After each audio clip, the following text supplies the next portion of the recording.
किते नी तेरा रुतबा कटदा जे हस के बुला लवें किधरे किते नी तेरा रुतबा कटदा जे हस के बुला लवें किधरे किते नी शानो शौकतां जांदियां मुहब्बतां जता लवें किधरे किते नी तेरा रुतबा कटदा जे हस के बुला लवें किधरे। सरताज जी करने आए हो सरताज जी ओ सरदार बाजी थोड़ा हम भी यही काम करने आए हैं यार, हम भी सीखने हैं। आपकी रूह भी गाएगी आज भी किस हमारे साथ Satinder Sartaj. Ladies and gentleman give it up for Satinder Sartaj. मैं चाहूंगा कि आप मंच पे आ जाएं एक बार। इससे पहले कि हम आपके जो आज 7 वीडियोस हैं वो दिखाएं, जोरदार तालियां बिल्कुल हमारे गेस्ट को भी बुलाऊंगा मैं। सरताज जी जोरदार तालियों के साथ मैं चाहता हूं तालियां जो हैं वो गूंजनी चाहिए पूरे मुंबई शहर में आज। एंड हमारे स्पेशल गेस्ट जिनका हम सबको सरताज जी को बेसब्री से इंतजार था ऑफ कोर्स, उनके लिए भी मैं इंट्रोड्यूस करने से पहले कुछ एक लाइन बोलना चाहूंगा। ऐसे दिग्गज के सामने हम लोग नर्वस हो जाते हैं ऐसी शायरी पढ़ने के लिए।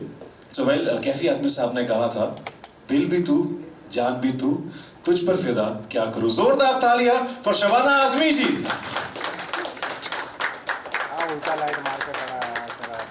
Thank you. एंड जिनकी कलम का, जिनकी आवाज का, जिनके स्टाइल का कोई नहीं दूसरा जवाब, प्लीज वेलकम जावेद अख्तर साहब। मैं चाहता हूं तालियां जो हैं वो जोरदार होनी चाहिए जब इतने बड़े दिग्गज हमारे साथ मौजूद हैं। तालियां जो हैं वो रुकनी नहीं चाहिए। ये हमारा सौभाग्य है कि हमारे साथ मौजूद हैं। Thank you so much Sartaj ji, Shabana ma'am, Javed sir.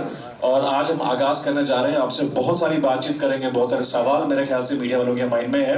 So well इसके साथ मैं चाहूंगा एक बार फिर से हम विराजमान हो जाएं। इरशाद कामिल जी के लिए जोरदार तालियां हो जाएं। रमेश तलवार साहब के लिए जोरदार तालियां हो जाएं। जोरदार तालियां हो जाएं प्लीज।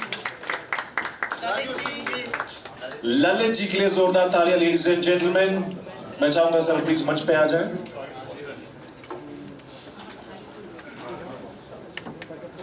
इला अरुण हमारे बीच में अभी फिलहाल यहाँ मौजूद नहीं है।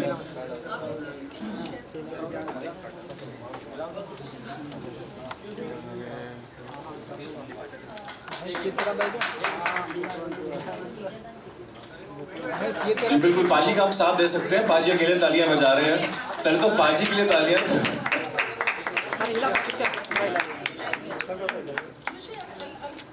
मेरे ख्याल से अब कहने की क्या गुंजाइश है, अब तो देख लिया है और आप लोगों ने भी देखा है। तो इस खूबसूरत सीरीज़ ऑफ वीडियोस को खूबसूरत ही कहा जा सकता है। वेरी वेल डन और बहुत इसमें अट्रैक्टिव है। और ये मेरे ख्याल से अपने अंदाज की ये पहली चीज़ है। गीत तो मैंने ऐसे सुने हैं वीडियोस पे, लेकिन इस तरह से शायरी को प्रेजेंट करना ये एक अच्छा कदम है और मैं उम्मीद करता हूँ कि बहुत से लोग इनकी नकल करेंगे। बहुत खूब। शबाना मैम मैं चाहूँगा कि आप कुछ कहें।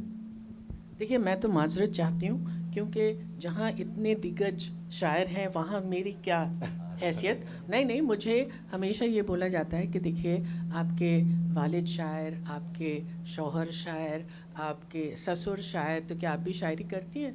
तो मैं कहती हूँ नहीं, मैं इंस्पिरेशन देती हूँ। तो मैं सामने बैठ जाऊँ और आप लोगों को इंस्पायर करूँ। लेकिन अपनी तरफ से ये ज़रूर कहना चाहूँगी कि आपने कहा था शायद कि उर्दू एक्सटिंक्ट हो रही है। मैं 1 मिनट को भी नहीं मानती हूँ। लेकिन मैं दाद देती हूँ सरताज को, क्योंकि जो इतने अच्छे मशहूर सिंगर हैं उन्होंने इस टेम्पटेशन को कर्ब किया है कि नहीं, शायरी को शायरी की तरह पेश करें और उसमें कहीं भी गायकी नहीं डालें। तो जाहिर के it lends a kind of purity to it which is very nice. और जो मुझे बहुत अच्छा लगा वो आपका अंदाज है। वो एक जो आप मुझे याद नहीं है, but where he says you know where the डो कैन क्या है वो, नो डो, अच्छा अगर गजाला को ये तेरा नाज मिले तो उसका जो अंदाज है वो मुझे बहुत अच्छा लगा। तो आप चाहे कितने भी हम्बल बने, अंदर से आप ओवर कॉन्फिडेंट इंसान हैं। तो पोल खोल दी मैंने इनकी। मैं इनको बहुत अच्छी तरह से जानती हूँ, इन्होंने मेरे बेटे का रोल किया था ब्लैक प्रिंस में, और हमने बहुत सारा वक्त एक साथ गुजारा था। तो आप इनकी ह्यूमिलिटी पे बिल्कुल मत जाइए, इनके जो अंदर का कॉन्फिडेंस है उसको दाद दीजिए। Thank you. ये बहुत वायरल होने वाला है वीडियो। एंड सरताज साहब ने तो मुझे भी इंस्पायर कर दिया। कुछ शायरी मैंने आपके लिए भी लिखी थी बीच में, आई होप आपको अच्छी लगी हो। जी, सरताज साहब हमारे पंजाब के तो सरताज हैं ही, और वहाँ पंजाब में इनको मोहब्बत का मुर्शिद भी कहते हैं। मोहब्बतें सिखा रहे हैं जवान दिलों को वहाँ पे। तो ये शायरी का अंदाज़ बहुत ही मुझे पसंद भी आया और अच्छा भी लगा, जिस तरह से वीडियोस इन्होंने बनाए। और मैं जानता हूँ, जैसे मैम ने कहा कि इनके कॉन्फिडेंस की बात, क्योंकि ये भी उसी यूनिवर्सिटी के प्रोडक्ट हैं जिस यूनिवर्सिटी की प्रोडक्ट मैं हूँ, तो ये बात उनके साथ भी जाती है और ये बात मेरे साथ भी जाती है कि ऊपर की जो ह्यूमिलिटी है उस पे मत जाइएगा, अंदर के कॉन्फिडेंस पे जाइएगा। आई बैक दैट। मैं अभी इनसे कह रहा था कि ये ठीक है, ह्यूमिलिटी अच्छी सी है, इतनी ज़्यादा मत रखा कीजिए, लोग मान जाएंगे। तो बहुत बहुत मुबारकबाद, और बहुत ही अच्छा अंदाज, बहुत करीने से चीज़ों को, शायरी को शायरी की तरह पेश किया गया, जैसा कहा मैम ने भी। और एक सबसे बड़ी बात जो मुझे इसमें लगी कि जनरली क्या होता है, हम जो पंजाब से आते हैं उनके तलफ़्फ़ुज़ के बारे में बड़े थीसिस लिखे जाते हैं। तो वो एक बहुत ख़ास बात है जो रिसाइट किया है सरताज ने। बहुत बहुत मुबारकबाद के साथ आपको ये उर्दू शायरी, ये एल्बम मुबारक। क्या बात है, जोरदार तालियां हो जाए। एंड पंजाब यूनिवर्सिटी की बात को बिल्कुल बैक करता हूँ, बिकॉज मैं भी वहीं मगर मैं बहुत गौर से सुन रहा था, इन्होंने तलफ़्फ़ुज़ की कोई गलती नहीं की है, बल्कि जब लफ्ज़ फलक आया तो मैं सोच रहा था एक नॉर्मल पंजाबी होने के नाते इन्हें फल्क बोलना चाहिए, लेकिन उन्हें फलक ही कहा। ये रिकॉर्ड कर लिया जाए प्लीज। ये ऑथेंटिसिटी हो। बाकी पंजाबी इनके खिलाफ हो जाए। नहीं, वो भी सीख लें हमारे कॉन्फिडेंस से। जिन्होंने रिकॉर्ड नहीं किया प्लीज हाथ खड़े करके व्हाट्सएप करते हैं। जी प्लीज। मैं छोटी सी बात कहना चाहता हूँ। जब ये वीडियो जैसे मैडम ने कहा ना कि मेरे में कॉन्फिडेंस, इनर कॉन्फिडेंस है, जब बना रहे थे, जब एडिट हो रहा था, रिकॉर्ड हो रहा था, तो बस क्या बात है, सरताज हैं। आज पहली बार मुझे लगा कि इधर सर बैठे हैं, इधर मैं, और मैं ऐसे देखता रहता था कि बार बार, आपने पता नहीं नोटिस किया कि नहीं, मैं इनको पूछा अच्छा अच्छा लग रहा है ना आपको, फिर सर को, सर हो सकता है नीचे कुछ गलतियाँ हों जिसमें हमने टाइप किया है वो मैंने नहीं किया है। तो मैं अपने आप को सेव कर रहा था, लेकिन नहीं मतलब इन्हें ज़्यादा से ज़्यादा ये शक था कि शायद नीचे कोई गलती, ऊपर तो गलती का सवाल ही नहीं।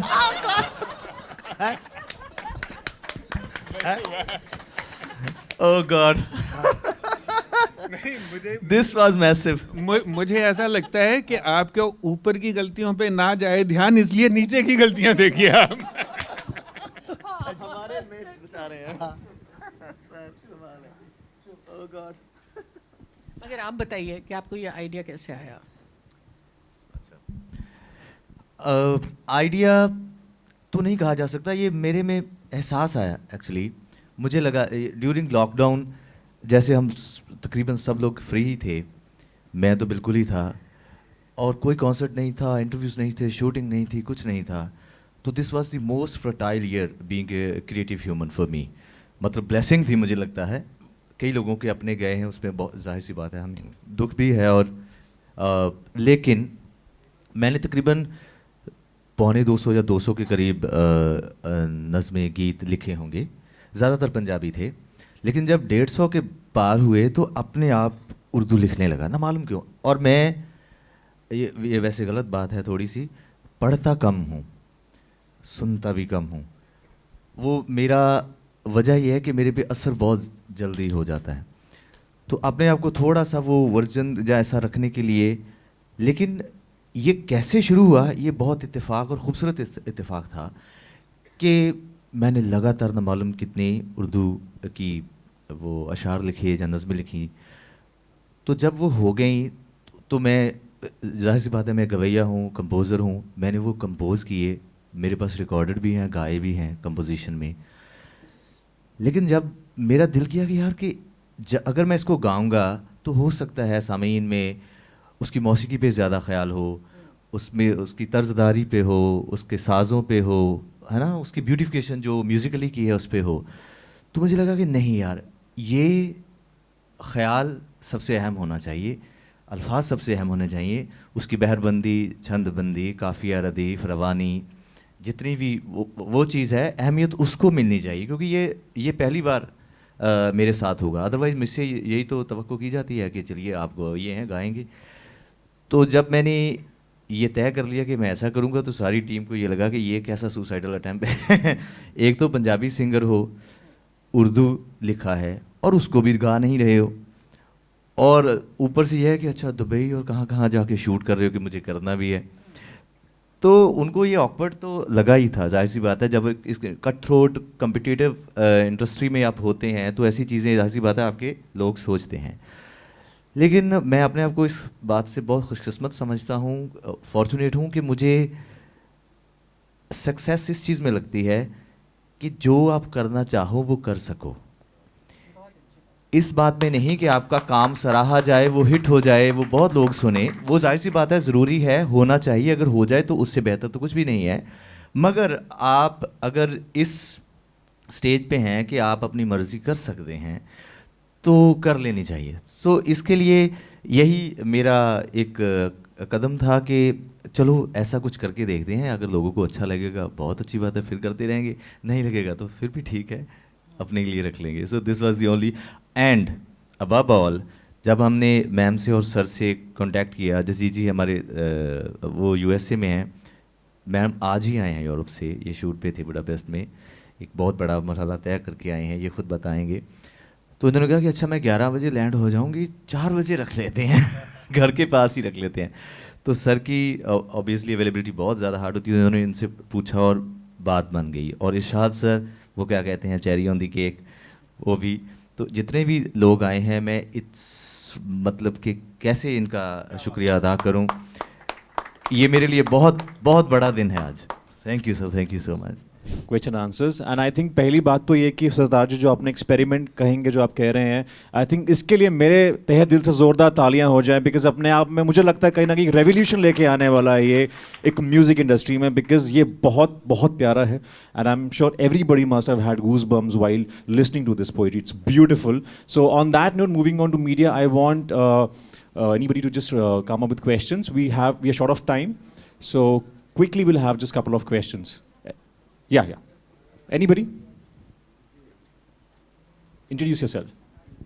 मैं सादत खान इनकलाब से हूँ, रोज़नामा इनकलाब से। जहाँ तक वो ऊपर और नीचों की गलतियों की बात थी, तो उसमें एक गलती मुझे दिखी जिसकी निशानदेही मैं करना चाहता हूँ। एक जगह सरताज की जगह सिराज लिखा हुआ है, सिराज लिखा हुआ है। वो सिराज भी है? नहीं, सिराज है ज़रूर एक जगह, वो भी सही है कि एक जगह सिराज है, लेकिन एक जगह आपने पढ़ा सरताज है और लिखा सिराज है, तो वो देख लें तो ज़रा बेहतर होगा। दूसरी बात यह कि आपने उर्दू में एल्बम लिखा है, तो मैं आपसे ये सवाल करना चाहता हूँ कि उर्दू से मुताल्लिक आपके जज्बात क्या हैं? मेरे पास मेरे फ़ोन में एक तस्वीर है, जावेद सर अभी हमारे वहाँ चंडीगढ़ में एक यूनिवर्सिटी में जाके हैं, चितकारा में गए थे, तो वहाँ एक हिंदी का अखबार है, उसमें इनकी ख़बर लगी, तो मैं आपको, मेरे पास होगी, मैं निकाल के दिखा दूँगा। इनका स्टेटमेंट था कि उर्दू पंजाब की ज़ुबान थी, हमने बहुत गलती की है उसको भुलाकर, और यही ताल्लुक़ है मेरे ख्याल से, क्योंकि बंटवारे से पहले का जो पंजाब है, वो उनकी सारी ज़मीनी कागजात आज हमारे यहाँ में भी, इस तरफ भी सारे ज़्यादातर पर्शियन इम्प्रेशन की जो उर्दू है, ख़रीद फ़रोख्त है, फ़र्दें हैं, ऐसे कुछ बहुत सारी ऐसी चीज़ें हैं जो कुदरतन इत्तेफाकन हमारी ज़ुबान पंजाबी में है। बहुत से ऐसे लफ्ज़ हैं जो हमें कई बार बोलते हुए बाद में पता चलता है कि अच्छा ये उस एरिया से हमारी ज़ुबान में चीज़ आई है। तो ये बहुत ही गहरा मेरे ख्याल से ताल्लुक़ है दोनों ज़ुबानों का। पंजाब ख़ुद अपने आप में फ़ारसी ज़ुबान का लफ्ज़ है, तो मेरे ख्याल से इस बारे में मुझसे बेहतर, मतलब इन तो ये जाहिर सी बात है बताएंगे, और इनसे बेहतर दुनिया में शायद कोई भी नहीं बता पाएगा मेरे ख्याल से। आपने कहा कि उस एरिया से आई है ये लफ्ज़ हैं या ज़बान, किस एरिया से? जब जब महाराजा रंजीत सिंह जी का राज था तो उनकी दरबारी ज़ुबान फ़ारसी थी, तो धीरे धीरे वो ड्रिवन मेरे ख्याल से चीज़ें ऐसे होकर उर्दू में और पंजाब में। नहीं, देखिए फ़ारसी तो सारे जो उस ज़माने में राजे महाराजे बादशाह होते थे सबकी ज़बान वही होती थी, पर्शियन। जैसे कि आजकल अंग्रेज़ी है तो अंग्रेज़ी एलिट की लैंग्वेज मानी जाती है, वैसे उस ज़माने में पर्शियन की थी। बाकी ये ज़बान जो है ये कहीं से नहीं आई है, ये आप ही की ज़बान है। उधर से किधर से आई है? ये हिंदुस्तान से बाहर कहाँ बोली जाती है? ये पाकिस्तान तो कल बना है, तो बाकी तो हिंदुस्तानी था ना। हिंदुस्तान से बाहर ये कहीं नहीं बोली जाती। ये ईरान में थोड़ी बोली जाती है, ये उज़्बेकिस्तान में थोड़ी बोली जाती है, ये कज़ाकिस्तान में थोड़ी बोली जाती है, ये मिस्र में थोड़ी कहीं नहीं बोली जाती। ये सिर्फ हिंदुस्तानी बोलते हैं। अब उनमें से कुछ पाकिस्तानी हो गए, कोई बात नहीं, चलो ठीक है। लेकिन ये कि ये ज़बान हमारी है। और मैंने ये कहा था कि 20वीं सदी में, देखिए 19वीं सदी में इस ज़बान में जो कंट्रीब्यूट किया है वो दिल्ली और लखनऊ ने किया है, बहुत मेजर कंट्रीब्यूशन। ये सारे बड़े शायर जो 19वीं सदी में पैदा हुए थे, 19th सेंचुरी में, वो थे दिल्ली के और लखनऊ। लेकिन 20th सेंचुरी में मेजर कंट्रीब्यूशन प्रोज़ में भी और पोइट्री में लखनऊ दिल्ली से नहीं आया है, बल्कि पंजाब से आया। जितने बड़े पोइट्स हैं, बड़े राइटर्स हैं, वो पंजाब के, ज़्यादातर पंजाब के थे। ऐसा नहीं कि इधर बिल्कुल थे ही नहीं, लेकिन ज़्यादातर पंजाब के थे। वो फैज़ हो, इकबाल हो, अहमद नदीम क़ासमी हो, वो साहिर हो, ये सारे के सारे पंजाब के लोग हैं। कृष्ण चंद्र, राजन सिंह बेदी, ये जाइंट्स हैं प्रोज़ के, तो ये सब पंजाब से आए थे। और पंजाब में मैं जाता था दिल्ली 70s में, तो हर मुझे पंजाबी बताता था कि सर मेरे फादर तो उर्दू ही में लिखते पढ़ते हैं। अब इतना फ़र्क हुआ है 40-50 साल में कि अब लोग मुझे बताते सर मेरे ग्रैंडफादर तो सिर्फ पंजाबी उर्दू ही में लिखते पढ़ते थे।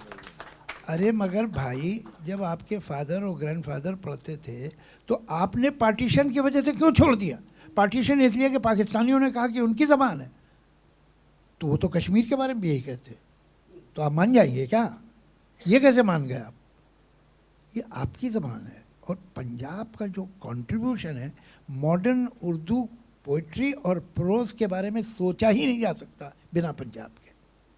तो ये आप लोग का फ़र्ज़ बनता है, बिकॉज़ आपके पास एक स्टेट है, आपके पास एक सरकार है, आपके पास एक पूरा सिस्टम है, कि आप इसको नर्चर करें, पाले थोड़े। फिर भी यानी बुरे से बुरे वक्तों में भी हमें एक आध इरशाद कामिल मिल जाता है, ऐसी बात नहीं है, लेकिन ऐसे बहुत होने चाहिए भाई। तो देखिए हमारे यहाँ जो इवन सॉन्ग राइटर्स में पंजाबियों ने क्या काम किया है, वो साहिर हों, राजेंद्र कृष्ण हों, और आनंद बख्शी हों, गुलजार साहब हों, ये सब पंजाब के ही तो लोग हैं। तो अभी तक देखिए उनकी धमक बाकी है। तो ये मैं समझता हूँ कि हिंदुस्तान में उर्दू का मुस्तकबिल बहुत हद तक पंजाब के हाथ में है, और ये आप लोग की जिम्मेदारी है कि इस ज़बान को संभाल के रखिए, संवारिए। और ऐसे सरताज साहब जैसे बहुत से ताज होने चाहिए। चलो इन्हें सरताज रहने दीजिए, मगर कम से कम ताज तो हो सकते हैं, तो वो कीजिए, बहुत ज़रूरी। और ये पैगाम आप लोग जब वापस जाएं तो आप पंजाब में यूनिवर्सिटीज़ कॉलेजेस को भी दीजिए और पंजाब की सरकार को भी दीजिए। नेक्स्ट वन क्या? जावेद साहब, मेरा एक सवाल है।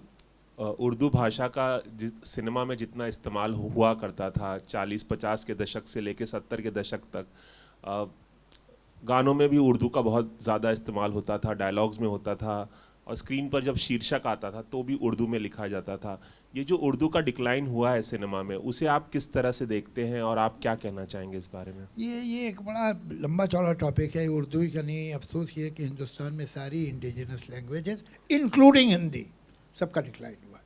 हकीकत तो ये सही है कि उर्दू पढ़ने वाले दिन ब दिन कम हो गए हैं, लेकिन उर्दू बोलने वाले और समझने वाले और उर्दू से मोहब्बत करने वालों में कमी नहीं आई, वो बढ़े, वो बहुत ज़्यादा हुए हैं, इसमें कोई शक नहीं। और वो चूँकि हमारे स्कूल्स में कॉलेजेस में अवेलेबल नहीं है ज़बान, और तो वो लोगों को स्क्रिप्ट नहीं आती है, मगर वही उर्दू पोइट्री जब देवनागरी में छप जाती है तो वो इतनी बिकती है कि कोई इसकी हद ही नहीं है। तो ये तो अपनी जगह है, लेकिन जहाँ तक फिल्म का ताल्लुक़ है तो शायद टाइटल्स में अब इसीलिए नहीं देते कि भाई लोग पढ़ ही नहीं पाएंगे ज़्यादातर, तो अब क्या टाइटल दें? दे दे तो अच्छा है, नहीं देते तो नहीं देते हैं। लेकिन जहाँ तक फिल्म की ज़बान का ताल्लुक़ है कि उर्दू अगर उसमें कम हो गई तो मुझे ये बताइए कौन सी ज़बान बढ़ी है? कौन सी बढ़ी? अंग्रेजी। मतलब क्या ऐसा हो गया कि हिंदी बहुत हो गई? हम इन्हें हिंदी फिल्म का फैक्ट ये है कि हिंदी भी कम हो गई है हमारे यहाँ। और फिल्म को क्या आप ब्लेम कर रहे हैं? हमारे समाज में ज़माने सिमट गई हैं। जब समाज में ज़माने सिमट गई हैं तो वो तो फिल्म में भी मैनिफेस्ट होगा। अब ये नौजवान राइटर्स हैं, लिखेंगे तो इनको तो आती है ना ज़बान। तो एक जो डायरेक्टर है, प्रोड्यूसर का, साहब ये वर्ड का क्या मतलब है, ये तो लोग समझेंगे नहीं, और शायद ठीक भी कह रहा होगा वो। तो बड़ा प्रॉब्लम है इसमें, किस तरह से मैनेज करते हैं यही जानते हैं कि उसके बावजूद भी ये लोग अच्छे गाने लिख लेते हैं, वरना एटमॉस्फेयर कंडीसिव नहीं है अच्छा लिखने के लिए। ये हवा के ख़िलाफ़ चल रहे हैं इरशाद कामिल जैसे लोग, सही बता रहा हूँ आपको। और गजल की जो पॉपुलैरिटी है उसको आप कैसे फिर नहीं, एक अभी तरफ तो हम श्रिंक कर रहे हैं, दूसरी तरफ से गजल पता नहीं कहाँ पॉपुलर, मुझे मालूम नहीं। एक तो गज़ल है क्या यही लोग नहीं जानते, और वो जो लोएस्ट कॉमन डिनोमिनेटर वो गाते हैं ना कि शराब चीज़ है ऐसी ना छोड़ी जाए, उससे गज़ल की बदनामी हो रही है, वो उससे गज़ल का फायदा नहीं हो रहा। गज़ल भाई नहीं, मगर जगजीत सिंह को तो बहुत हाँ, जगजीत सुनते सिंह ने हैं, अच्छी याद लगाई। और बाहर भी, मुल्क के बाहर भी हाँ जगजीत वो सिंह को एक बहुत सुनते है, हैं। लेकिन आपको हकीकत ये बताऊं कि 90% लोग तो जानते ही नहीं कि गज़ल का स्ट्रक्चर क्या है, क्या गज़ल, यही नहीं जानते। इसको उस डिटेल में कहाँ जाएं। लेकिन चलो ठीक है, एक कहीं शायद उन्हें जेनेटिकली या उन्होंने बचपन में सुना है या अपने एटमॉस्फेयर में सुना कि साहब शायरी उर्दू की कुछ बात होती है उसमें, तो उससे वो कहीं कनेक्टेड हैं अभी भी। और अगर उनकी समझ में भी नहीं आता तो उन्हें अफसोस है कि नहीं समझ में आ रहा, वो समझना चाहते हैं। और यंगर जनरेशन में ये इंटरेस्ट पोइट्री की तरफ रिवाइव हुआ है। मैं समझता हूँ इरशाद साहब भी इस बात की गवाही देंगे कि जहाँ जाते हैं वहाँ पर यंगर जनरेशन सुनने आती है, और उनको नो थैंक्स टू अस, हमने तो ये सब बताया नहीं, सिखाया नहीं उन्हें, ये दिलचस्पी उन्हें खुद ही पैदा हो रही है कि उन्हें कहीं ऐसा लगता है नॉर्थ इंडिया में ख़ास तौर से कि कहीं कोई चीज़ छूट गई है, कुछ कमी है। बाकी सब तो मिल गया है, सारी मटेरियल कंफर्ट्स, लेकिन उन्हें ये ख्याल है कि कोई कल्चर में कहीं हमारे कोई गैप आ गया है, कुछ कम है। तो उनमें वो जो कमी है उसमें एक कमी पोइट्री की भी है, और भी कमियां हैं। जैसे हम अपने फोक आर्ट के बारे में नहीं जानते, हम अपनी माइथोलॉजी के बारे में नहीं जानते, हमारी यंगर जनरेशन जो है वो उसकी ज़बान सिमट गई है। हमारे आपने किसी यंगस्टर को आज तक कोई कहावत, कोई मुहावरा बोलते सुना है? हमारे बुज़ुर्ग जो थे, ख़ास तौर से नानियाँ दादियाँ, तो कोई जुमला बिना कहावत के बोलती ही नहीं थी। उसमें हर कॉन्वर्सेशन में 4 कहावतें मुहावरे होते थे। वो सब कहाँ चले गए? These were the capsules of wisdom जो जनरेशन में पुराना जो कल्चर होता है उसमें बनते हैं। ये नए नए लोग नहीं बना सकते, ये आता है बड़ी बड़ी पीढ़ियों से, तो वो खो गया है। तो ये लॉस जो है बहुत बड़ा है, और वही फिल्मों में भी रिफ्लेक्ट करता है। तो हमें असल में अपने बच्चों को घर में भी और स्कूल में भी इन चीज़ों में इंटरेस्ट दिलाना चाहिए। जावेद साहब, अगर आप इजाज़त देते, एक छोटा सा और सवाल था। कॉलेज के दिनों में मैंने आपकी कविताओं की किताब तरकश पढ़ी थी, और मैं बहुत गहरे तक प्रभावित हुआ था। ये था क्यों, मतलब अब नहीं है? हर बात में आप पास्ट टेंस लगा रहे हैं, जिससे मैं बहुत इनसिक्योर हो रहा हूँ।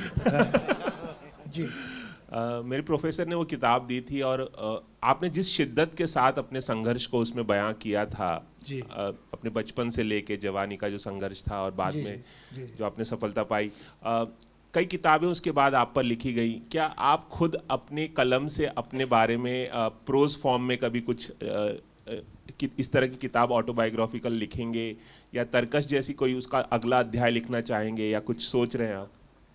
देखिए, अभी क्या है कि जिन लोगों ने मुझे पैसे दिए हुए लिखने के लिए, पहले तो उनका काम कर दूँ, वही बहुत बड़ी बात हो रही है।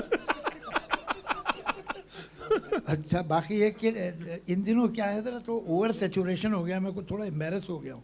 एक किताब आई थी दिसंबर में और एक किताब आई जनवरी में। अब उसके बाद अगर मैंने कोई किताब अपने बारे में लिखना खुद सोचा तो कोई ना कोई मुझ पे केस कर देगा। तो ये जो है दो आई गई हैं, अब देखेंगे कभी। और ज़्यादा कुछ अपने बारे में लिखना इंटरेस्टिंग मुझे नहीं लगता। मुझे लगता है कि अगर लिखना है तो ये लिखो कि क्या देखा, क्या किन लोगों से मिले, दुनिया में देखा क्या, जाना क्या, वो ज़रूरी इम्पोर्टेंट है। मैंने फिर ये किया, फिर मैं यहाँ गया, फिर मैं ये बोल, ये सब फर्स्ट पर्सन में कॉन्वर्सेशन इंटरेस्टिंग नहीं होता है। और बड़ा वो कुछ सेल्फ इंटेलिजेंस जिससे मुझे कोई दिलचस्पी नहीं, तो मुझे मुश्किल लगता है ये। लेकिन बहुत सारी आइडियाज़ हैं जहन में कुछ लिखने के लिए। आप दुआ कीजिए कि मैं अपनी तरह सुस्ती और काहली कम करूं और वो काम करूं। The next question, please. Anyone?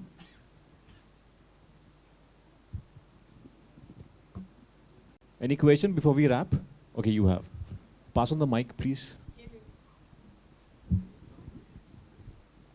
Hello sir, Shariq from Indian express sir. Sir आपसे जावेद जी आपसे पूछना चाहेंगे कि मतलब आपको लगता है कहीं ना कहीं स्कूल कॉलेजेस में उर्दू का इन्फ्लुएंस कम हुआ है? जैसे आप बता रहे थे अभी कि स्कूल कॉलेज में उर्दू इतनी पढ़ाई नहीं जा रही है या कम है इन्फ्लुएंस, इसीलिए जो है उर्दू का भी इन्फ्लुएंस कम हो रहा है सोसाइटी में।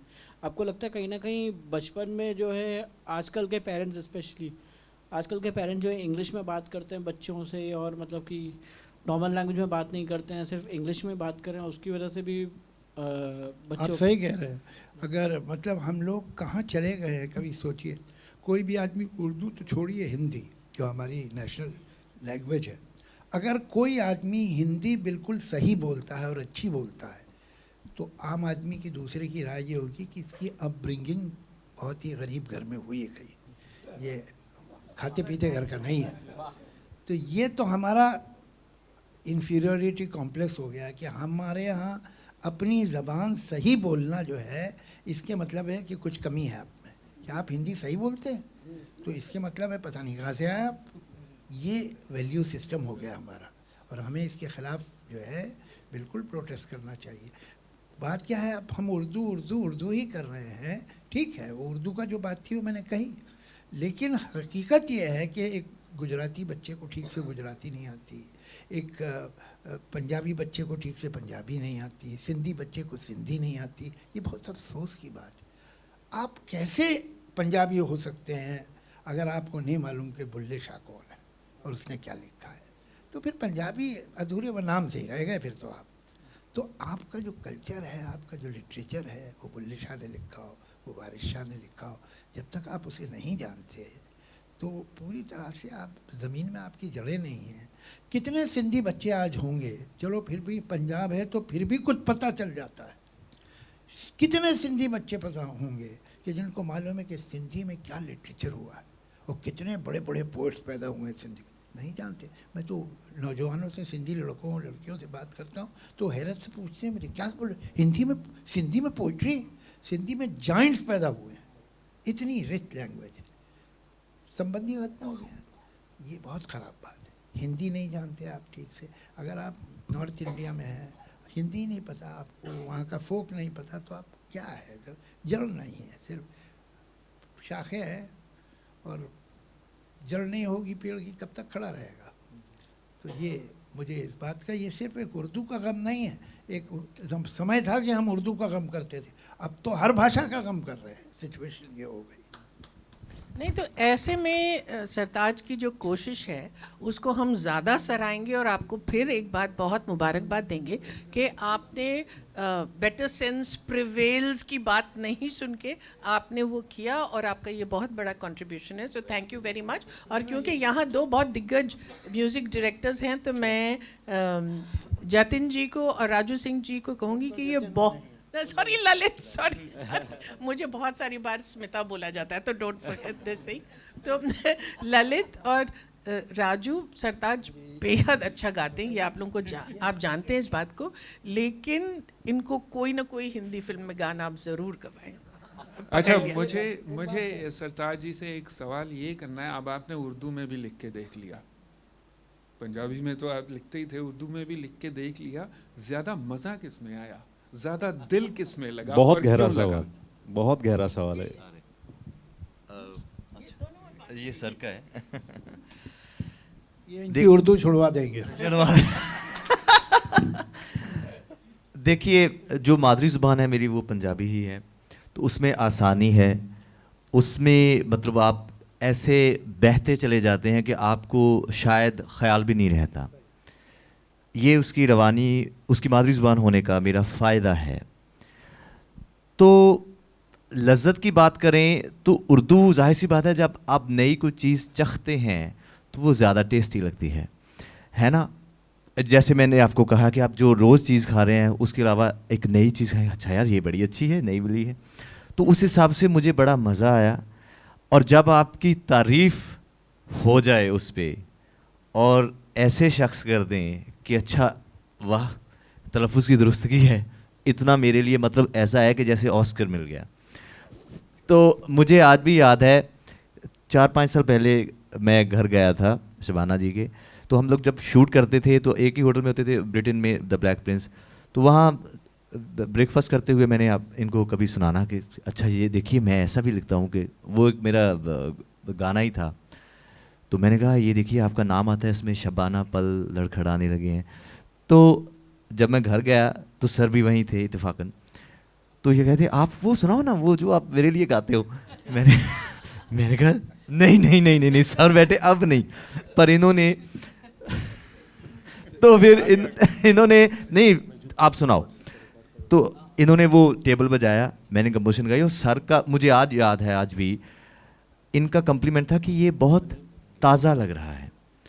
तो मेरे लिए वो इतनी अहम चीज़ थी, मेरे ख्याल 5 या 6 साल से मेरे जहन में वो ऐसे टैटू की तरह छपा हुआ कि सर ने मुझे ये कॉम्प्लीमेंट दिया था। उस मेरे ख्याल से मेरे सबकॉन्शियस में वो बात होगी, इसलिए मैंने ये कदम उठाया है। सर एक छोटा सा करेक्शन करना था, वैसे बहुत इम्पोर्टेंट नहीं है, कि सर भी थे वहाँ इत्तेफाकन, मैं वहीं रहता हूँ।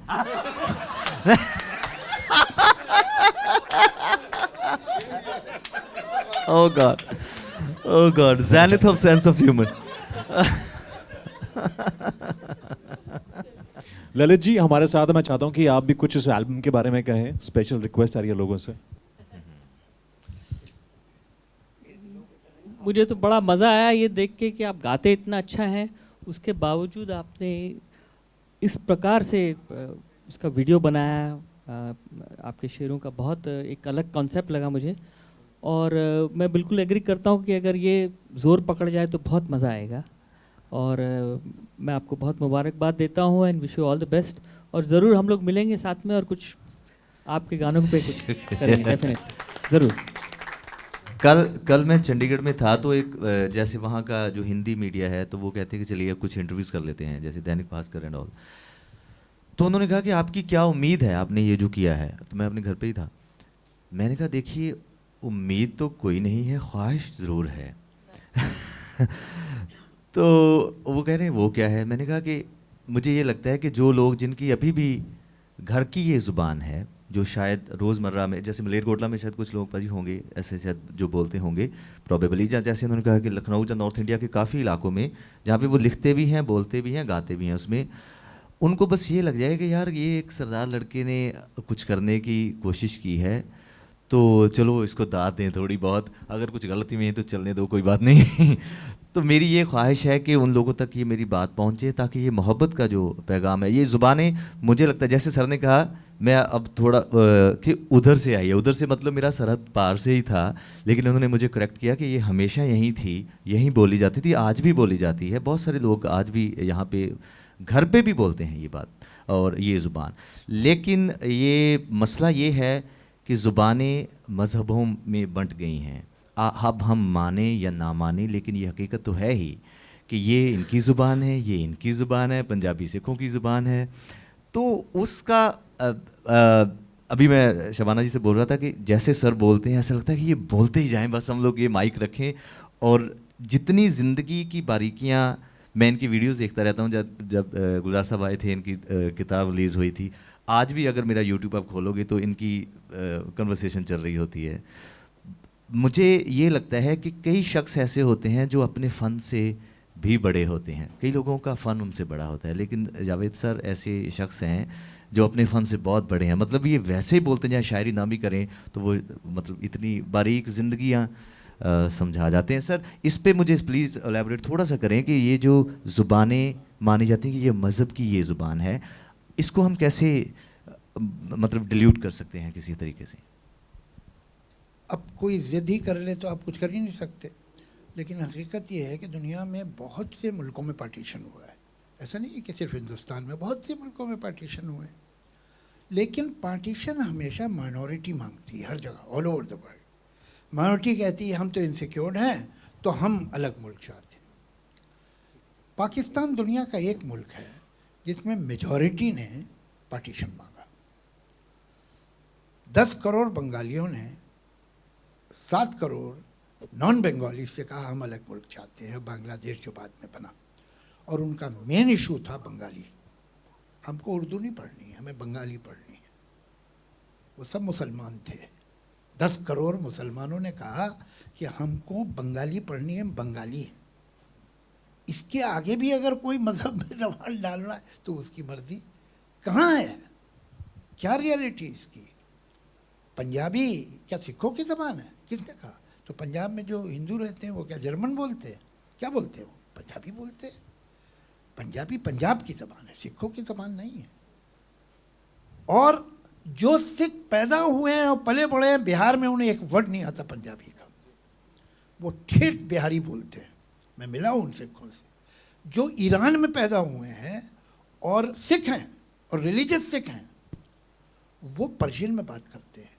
मैं तो एक दिन गया एक जगह, एक होटल में लंदन में, 3 सिख थे वहाँ और वो खेल रहे थे बिलियर्ड, और तीनों आपस में पारसी में बात कर। मैंने डब फिल्म देख रहा हूँ, मुझे तो ऐसा लगा कि जब फिल्में डब हो जाती है ना दूसरी लैंग्वेज में, 3 सिख खड़े हुए अपना बिलियर्ड खेल रहे हैं, पर्शियन में बातें कर रहे हैं।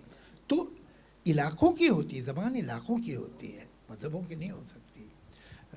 अगर मज़हबों की ज़बान होती तो पूरी यूरोप की एक ज़बान होनी चाहिए थी, पूरे मिडिल ईस्ट की एक ज़बान होनी चाहिए, तो ऐसा तो नहीं है। पूरे लैटिन अमेरिका की सब कैथलिक हैं, एक ज़बान होनी चाहिए थी, तो नहीं।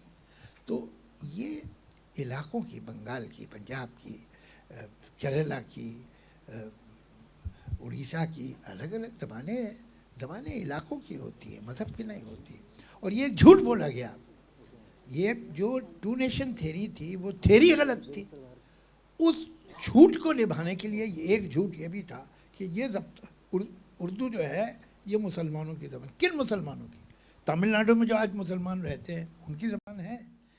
मलयाली जो हैं मुसलमान बहुत हैं, 1/3 ऑलमोस्ट 1/3 पॉपुलेशन केरला की मुस्लिम।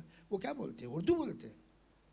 वहाँ का तो सबसे one of the biggest writers जो है वहाँ का लिटरेट, जो कि 100% लिटरेट एक ही स्टेट है इंडिया में, वो है केरला। वहाँ का एक जो मेजर राइटर प्रोज का, उसका नाम है बशीर। जो टैगोर के बाद जिस पोएट को बांग्लादेश मानता है उसका नाम है नजरुल इस्लाम, काजी नजरुल। ये उर्दू बोलते थे, ये उर्दू लिखते थे। ये गलत ख्याल। तो क्या कृष्ण चंद्र की ज़बान उर्दू नहीं थी? कोई और ज़बान थी? ऐसा थोड़ी है। कृष्ण चंद्र की उर्दू की ज़बान थी। कृष्ण चंद्र जैसी उर्दू कौन लिखेगा? एक थे Pandit Ratannath Sarshar, he is the touchstone of Urdu. जो पंडित रतननाथ सरशार ने फसाना आदात में लिखा है वो सही उर्दू है।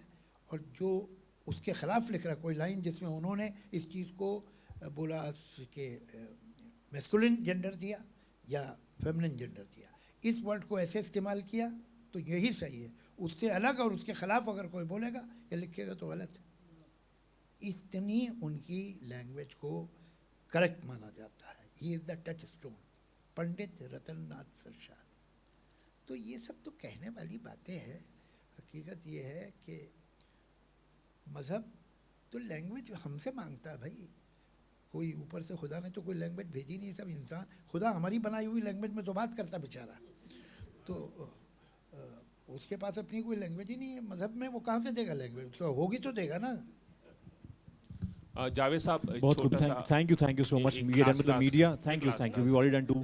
I want Ramesh Talwarji to please say a line on this album. भाई मैं बहुत ज़्यादा इम्प्रेस हुआ। मतलब मैं सच कह रहा हूँ कि एक तो जिस ढंग से टोटल पिक्चराइजेशन की, जिस ढंग से इन्होंने जो एक्सप्रेशन अपने दिए हैं, वो मैं मतलब खो गया था सारा उसमें। रियली बहुत बहुत मुबारक, बहुत अच्छा रहा।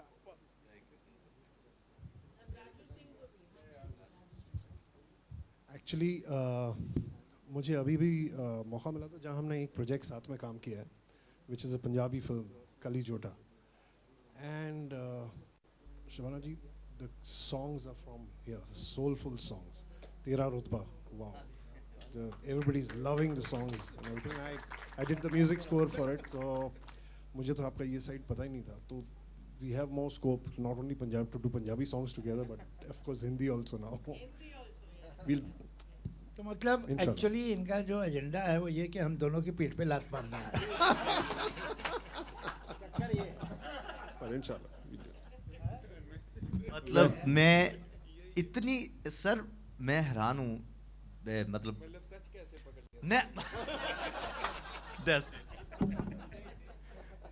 Mic drop. Okay, thank you so much everyone, media. But before we wrap, thank you so much. We're done with the questions. We are short of time. Satinder, मैंने सुना है कि आपने जो शबाना रैप, आपने उसके बारे में बात भी की है. So request है सबकी कि एक लाइन हो जाए शबाना रैप की, because हम सब बहुत उत्सुक हैं उसको सुनने के लिए. हाँ, ये लोगों ने बहुत रिक्वेस्ट किया हमें, so yeah. हाँ.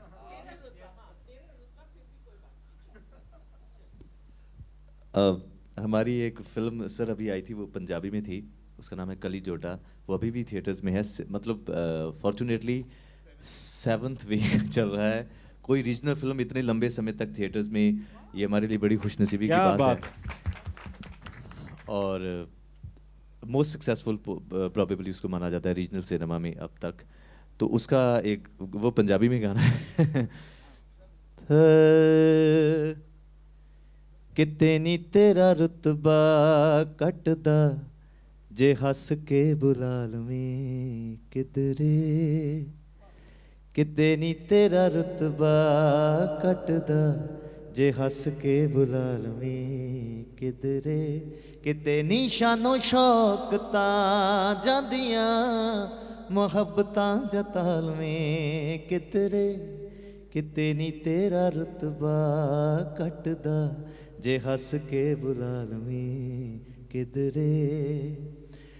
चिरां पिछों जदों एहसास होणगे उदों दिलदार नहियों पास होणगे, रंगले जहान दियां रौनकां च भी दिल किसे गल तो उदास होणगे, हाले भी कुछ सोच ले वे महरमा जे मन समझाल में किधरे, हाले भी कुछ सोच ले वे महरमा जे मन समझाल में किधरे, किते निशानो शौकता जांदियां मोहब्बतां जताल में किधरे, काशनी खुमारियां दी लोर वेख लै, अज़लां तो आशिकी दी तोर वेख लै, अंबरां ते कीता ए बसेरा चन वे, दिलां दी ज़मीन ते चकोर वेख लै, ए गीत सरताज दा